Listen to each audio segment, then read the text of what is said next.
Hola jóvenes, buenos días. El día de hoy vamos a revisar el tema esperado número 6 que tiene que ver con la lluvia ácida. ¿Sí? Entonces comencemos. Cuidado con la lluvia ácida. ¿Qué es la lluvia ácida? Se le puede considerar lluvia ácida a cualquier tipo de precipitación con componentes acidificantes.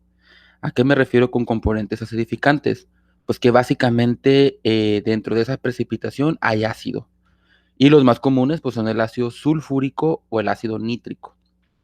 Y es muy importante también conocer que caen hacia el suelo siempre desde la atmósfera. O sea, no es que es el agua ácida se evapore y luego se transforme en lluvia, sino que es agua común y corriente que en las alturas se acidifica, ¿sí? Se acidifica y luego cae hacia el suelo en forma, ya puede ser de lluvia, de nieve, incluso neblina e incluso también el polvo puede ser acidificado. ¿Sí? ¿Y qué es lo que provoca la lluvia ácida? Pues básicamente contaminantes. Bueno, ¿y qué son los contaminantes? Se le considera contaminante a aquellas sustancias o compuestos extraños que deterioran y afectan el equilibrio de un planeta. ¿Sí? Y estos contaminantes tienen varias características. La primera característica es la persistencia. ¿A qué se refiere con la persistencia? Pues básicamente en cuánto tiempo pueden permanecer en el ambiente. ¿Sí? Hay contaminantes que pueden permanecer días, o unos años, o meses, incluso hay unos que hasta siglos pueden permanecer en el ambiente, que no desaparecen, siguen persistiendo durante mucho tiempo.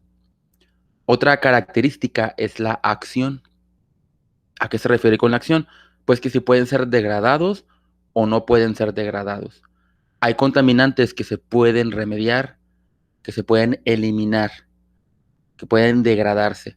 En cambio, hay contaminantes que no pueden degradarse y que persisten durante mucho tiempo. Entonces, también se puede dividir en esas dos secciones. Y por último, tenemos la naturaleza y el origen del contaminante. La naturaleza, pues, como su nombre lo indica, es a qué tipo pertenece. Puede ser de naturaleza biológica, física, química, etcétera. Y el origen es de dónde proviene esa contaminante. Si es de origen primario o secundario. ¿Cuál sería un origen primario? Pues básicamente que en sí la sustancia es la contaminante. Por ejemplo, el petróleo, que es una sustancia que se extrae de la tierra, en sí el petróleo es un contaminante. Si tú viertes petróleo en el mar, estás contaminando el mar. Entonces, en sí el petróleo es de origen primario porque en sí es un contaminante. Ahora, la gasolina, por ejemplo, es un producto del petróleo y la gasolina también puede contaminar, pero sería un contaminante secundario porque proviene de otra fuente.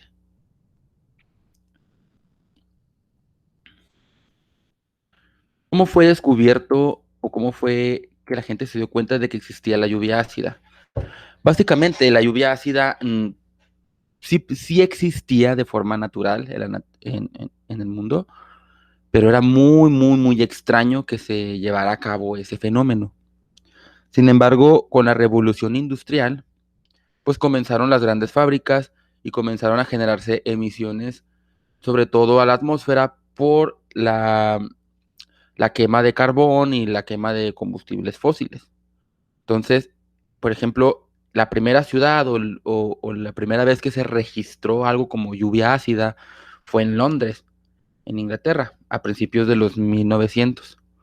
Básicamente porque Londres es una ciudad que está en una isla, Inglaterra es una isla, y no tiene corrientes de aire muy fuertes, por lo que ahí se generaban, los contaminantes que ahí se generaban, se quedaban o permanecían en la ciudad, solamente que se iban elevando en la atmósfera. Y eso pues hizo una concentración muy alta de contaminantes que provocó la lluvia ácida. Y los londinenses se empezaron a dar cuenta de que esa lluvia no era normal porque comenzaban a sentir ardor en la piel cada vez que llovía.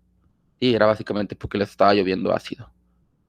Bueno, pero ¿cuáles son las causas entonces de la lluvia ácida? Como les comentaba, la lluvia ácida se genera por actividad industrial, básicamente porque la industria libera ciertos tipos de sustancias que generan estos compuestos en las nubes, ¿sí? Que básicamente son los óxidos de azufre y los óxidos de nitrógeno. Ahorita vamos a verlos más detalladamente. Estos óxidos llegan a las nubes que tienen agua, obviamente, y generan la formación del ácido sulfúrico y del ácido nítrico, así como otras sustancias que ahorita también vamos a ver. Y esto provoca la lluvia ácida. También puede generarse como un tipo de consecuencia de la lluvia ácida o que se agrave la consecuencia de la lluvia ácida en el suelo, que es utilizando demasiado los fertilizantes. Pero, ¿a qué me refiero? Bueno, tú tienes un suelo y le echas mucho fertilizante. Ese fertilizante hace que crezcan muchas plantas y las plantas necesitan nitrógeno para poder crecer. Entonces desnitrifican el suelo, o sea, le quitan el nitrógeno al suelo. Al quitarle el nitrógeno al suelo y llega a caer lluvia ácida ahí, el suelo queda totalmente estéril. Bueno, no totalmente estéril, pero sí sufre un gran daño. Entonces, eso agrava las consecuencias de la lluvia ácida. No la provoca, pero agrava las consecuencias.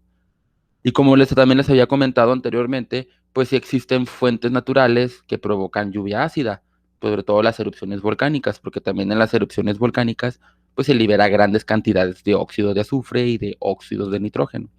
Pero es raro o es muy de ese lugar que ocurra la lluvia ácida. O sea, donde hay volcán, hay lluvia ácida, pero no es como que la lluvia ácida se esté moviendo de lugar y se vaya a todos los demás lugares, no. Siempre en esa región sí hay lluvia ácida, pero solamente se queda en esa región. Bueno, vamos a revisar las familias de los óxidos de azufre y los óxidos de nitrógeno. Primero, la primera familia de los óxidos de azufre, pues tenemos 6. Si se fijan, básicamente es azufre y oxígeno, por eso se llaman óxidos de azufre. Y lo que va variando es la cantidad de número que tiene. Por ejemplo, el monóxido de azufre, pues es azufre y oxígeno. El dióxido ya son 2 oxígenos, el trióxido son 3, tetraóxido son 4 y así sucesivamente.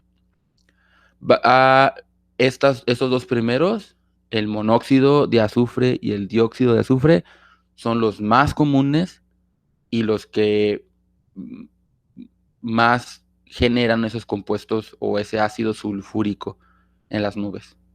Los otros sí se encuentran, pero en menor proporción. Y ahora, por ejemplo, vamos a revisar estas ecuaciones. El dióxido de azufre, que es un átomo de azufre y 2 átomos de oxígeno, es altamente soluble en agua y también es muy estable en la atmósfera. Algo que no les comentaba, hay muchas sustancias que al llegar a la atmósfera tienen más contacto o les llega más fuerte los rayos del sol. Entonces, tienden a descomponerse, pero hay sustancias que no, que son muy estables, aunque les esté cayendo mucho los rayos del sol. Por ejemplo, el dióxido de azufre. Aparte de que es muy soluble en el agua, que se puede mezclar muy fácil en el agua de las nubes, pues también es muy estable. Y el dióxido de azufre y el trióxido de azufre reaccionan con el agua y forman el ácido sulfuroso y el ácido sulfúrico, que básicamente son estas ecuaciones. eh, Dióxido de azufre más agua, ácido sulfuroso.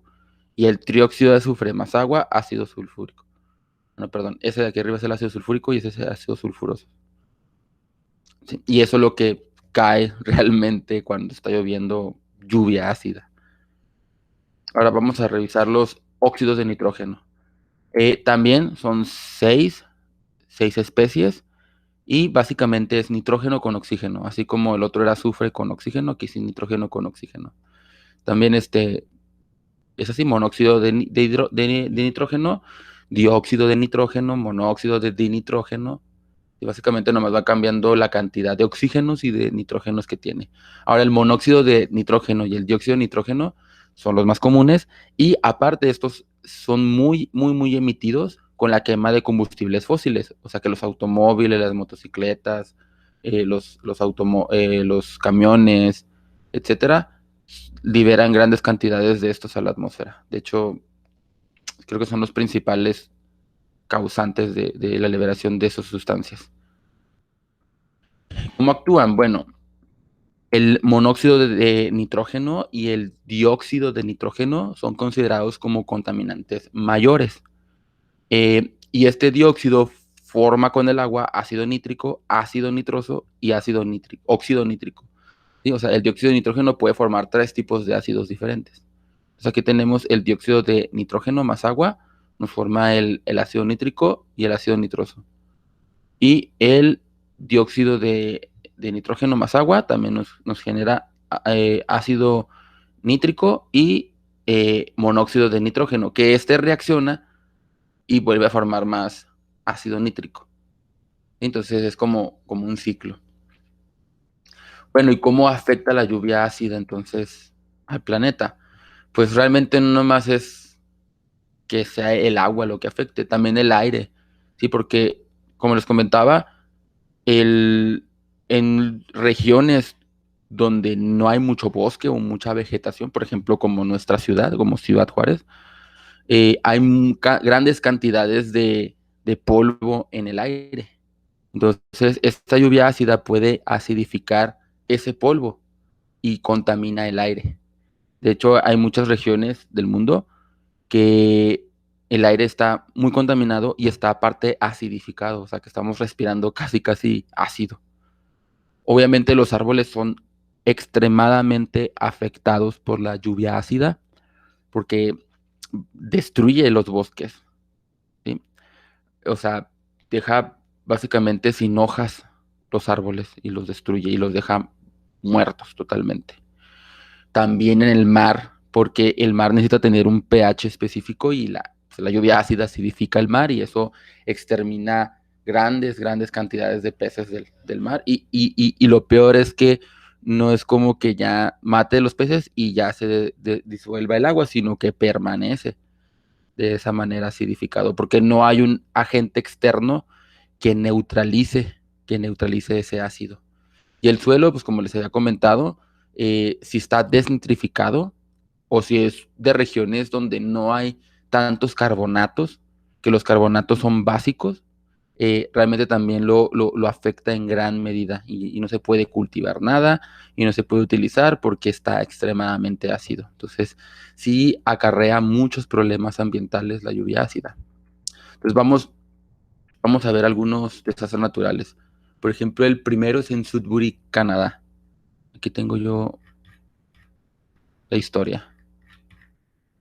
Miren, en Sudbury, que es una región que se llama Ontario, existía la minería de sulfuros más grande del mundo. O sea, que era una mina que se extraían productos del azufre, como el sulfuro de níquel, el sulfuro de cobre, el sulfuro de zinc, etcétera.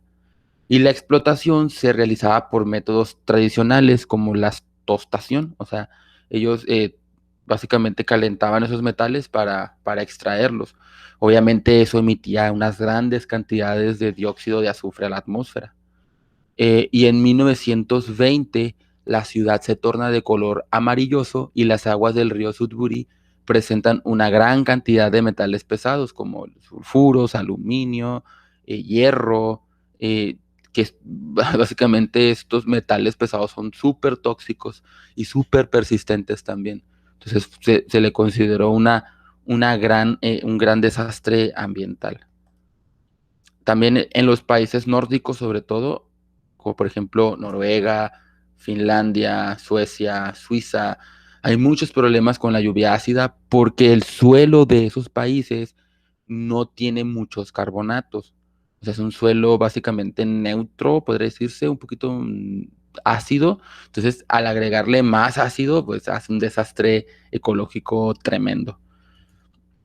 Por ejemplo, se perdieron grandes masas de vegetación. El medio se volvió abiótico. Abiótico significa que no puede existir ahí la vida y el suelo sufrió fuertes erosiones. Por ejemplo, en Europa, en Finlandia, también cuando cayó lluvia ácida, se vieron afectados los suelos, así como un debilitamiento forestal que afectó a las coníferas, cuyas hojas amarillaban y caían. Las coníferas son estas hojitas, ¿sí? Que son las de los pinos. En los países nórdicos, los suelos poseen, bajo poder amortiguador frente a la acidez, por lo que les comentaba, que no tienen muchos carbonatos. Por lo que las lluvias ácidas, el pH bajaba rápidamente y producían grandes cantidades de aluminio tóxico, que ese aluminio tóxico iba a los ríos y afectaba la vida de los ríos.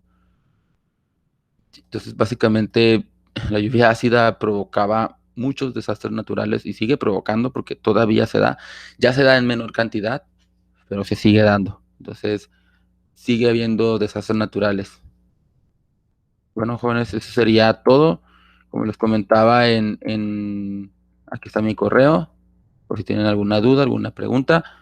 Ahí en el Classroom les voy a subir también un pequeño examen, es nomás de 5 preguntas, eh, para que resuelvan.